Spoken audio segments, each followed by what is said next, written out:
Assalamu alaikum students. Today we will discuss about reflection. Okay, so for example आपके पास एक mirror है, एक mirror पर लाइट आती है, स्ट्राइक करती है और फिर ये बाउंस बैक हो जाती है। इस प्रोसेस को हम कहते हैं रिफ्लेक्शन। और जो रे आपके पास स्ट्राइक करती है मिरर के साथ, आप उसको कहेंगे इंसिडेंट रे, और इस इंसिडेंट रे का एरो हमेशा डाउनवर्ड होगा। और आफ्टर स्ट्राइकिंग द मिरर जो रे आपके पास बाउंस बैक हो जाती है उसको आप कहेंगे रिफ्लेक्टेड रे, और रिफ्लेक्टेड रे का एरो हमेशा अपवर्ड होगा। उसके बाद हम एक इमेजिनरी लाइन ड्रॉ करते हैं। ठीक है, इस इमेजिनरी लाइन को हम हमेशा रिप्रेजेंट करेंगे in the form of dotted. और उसके ये हम क्यों ड्रॉ करते हैं इमेजिनरी लाइन, ताकि हमें पता चल सके कि जो हमारे पास इंसिडेंट रे एंगल बना रही है इमेजिनरी लाइन के साथ वो कितना बना रही है। और जो भी एंगल बनाएगी इंसिडेंट रे उसको हम कहेंगे एंगल ऑफ इंसिडेंस, और उसको किससे रिप्रेजेंट करते हैं, एंगल आई से। इसी तरह आपको ये भी पता चल जाएगा कि जो रिफ्लेक्टेड रे है वो कितना एंगल बना रही है इस इमेजिनरी लाइन के साथ, और इसको आप कहेंगे एंगल ऑफ रिफ्लेक्शन, और इसको आप एंगल आर से रिप्रेजेंट करेंगे। And this imaginary line is perpendicular to the surface.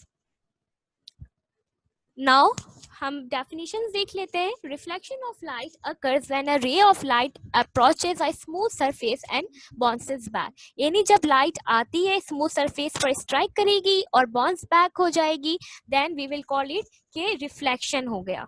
Reflection का जो प्रोसेस है वो अकर हो गया।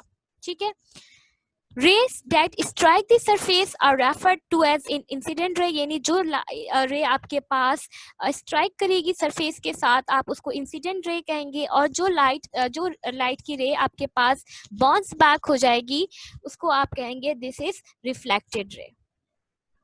Okay, so now we see the types of reflection. There are two types of reflection, regular reflection and irregular reflection. So पहली बात करते हैं रेगुलर रिफ्लेक्शन की। रेगुलर रिफ्लेक्शन क्या होती है? फॉर एग्जाम्पल हमारे पास एक मिरर है, इस मिरर पर हमारे पास जितने भी इंसिडेंट रे आकर स्ट्राइक करेंगी वो सब बाउंस बैक हो जाएंगी इन दी सेम डायरेक्शन। यानी जो आपके पास एंगल ऑफ इंसिडेंस होगा वो किसके बराबर हो जाएगा, एंगल ऑफ रिफ्लेक्शन के। अगर एंगल ऑफ इंसिडेंस इक्वल है एंगल ऑफ रिफ्लेक्शन के, तो आपके पास जो रिफ्लेक्शन हो रही है वो आपके पास रेगुलर रिफ्लेक्शन होगी, और उस पर आप अपनी इमेज क्लियर देख सकेंगे। डेफिनेशन देख लेते हैं। In regular reflection all the rays are reflected in the same direction. यानी जिस डायरेक्शन पर आई उसी डायरेक्शन पर ये बाउंस बैक हो गई। इसका मतलब है कि we have smooth surface, smooth surface की वजह से आपके पास ये रेगुलर रिफ्लेक्शन फॉर्म हुई है, और यहाँ आप अपनी क्लियर इमेज देख सकते हैं। Okay students, now we see the another type of reflection, and that is irregular reflection. irregular reflection क्या होती है आपके पास, कि जो हमारे पास सरफेस होगी वो स्मूथ नहीं होगी बल्कि एक रफ सरफेस है। फॉर एग्जाम्पल एक मिरर है आपके पास, आप देख सकते हैं अप एंड डाउन है, तो दिस इज नॉट स्मूथ। ठीक है, तो ये आपके पास एक रफ सरफेस है। आपके पास यहाँ पे आपके पास इंसिडेंट रे आई, स्ट्राइक हुई, लेकिन जब ये बाउंस बैक होंगी तो ये सेम डायरेक्शन में बाउंस बैक नहीं होंगी बल्कि ये डिफरेंट डायरेक्शंस में बाउंस बैक होंगी। और क्यों ऐसा हो रहा है, क्योंकि आपने स्मूथ सरफेस नहीं लिया, आपके पास ये रफ सरफेस है।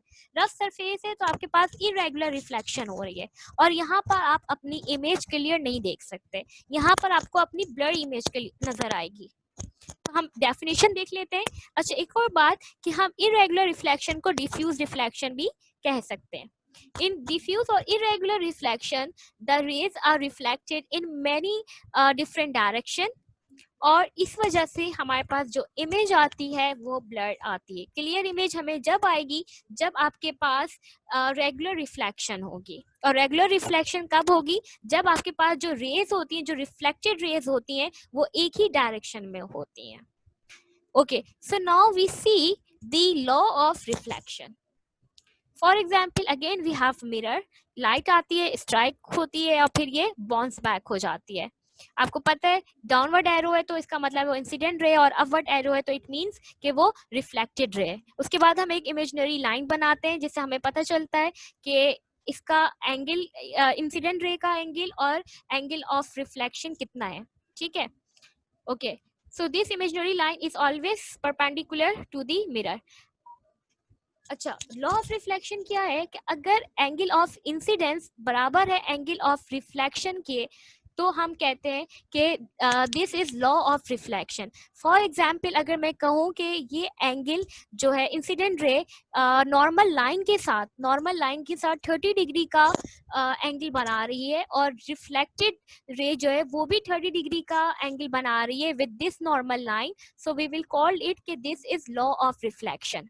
लेकिन अगर ये फॉर एग्जांपल 30 डिग्री का एंगल बना रही है, इंसिडेंट रे जो है वो नॉर्मल लाइन के साथ 30 डिग्री बना रही है, जबकि रिफ्लेक्टेड रे आपके पास 45 या 60 डिग्री बना रही है नॉर्मल लाइन के साथ अपना एंगल, तो फिर वो आपके पास लॉ ऑफ रिफ्लेक्शन नहीं होगा, क्योंकि दोनों एंगल्स में डिफरेंस आ जाएगा। और अगर दोनों एंगल सेम है, यानी angle of incidence is equal to the angle of reflection, then we will call it law of reflection is occurring. ठीक है, लॉ ऑफ रिफ्लेक्शन के लिए आपके पास जो कंडीशन होनी चाहिए वो एक स्मूथ मिरर होना चाहिए। अगर स्मूथ मिरर है, कहीं से भी रफ नहीं है, तो आपके पास आपको क्लियर इमेज नजर आएगी और वहां पे लॉ ऑफ रिफ्लेक्शन फॉर्म हो रहा होगा। Now we see the definition of law of reflection. The angle at which the reflected ray leave the surface is equal to the angle at which the incident ray strike the surface. This is known as the law of reflection. यानी angle of incidence is equal to the angle of reflection.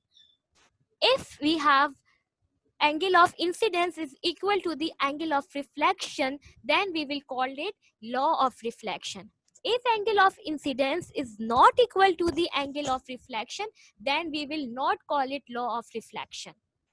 Okay guys, so आज का lecture हमारा यहीं पर ख़त्म है, और अगर आपको ये लेक्चर पसंद आया है तो प्लीज़ इसे लाइक करना और मेरे चैनल को सब्सक्राइब करना ना भूलें, और इंशाल्लाह अपनी नेक्स्ट वीडियो में हम रिफ्रैक्शन को डिस्कस करेंगे। अल्लाह हाफिज़।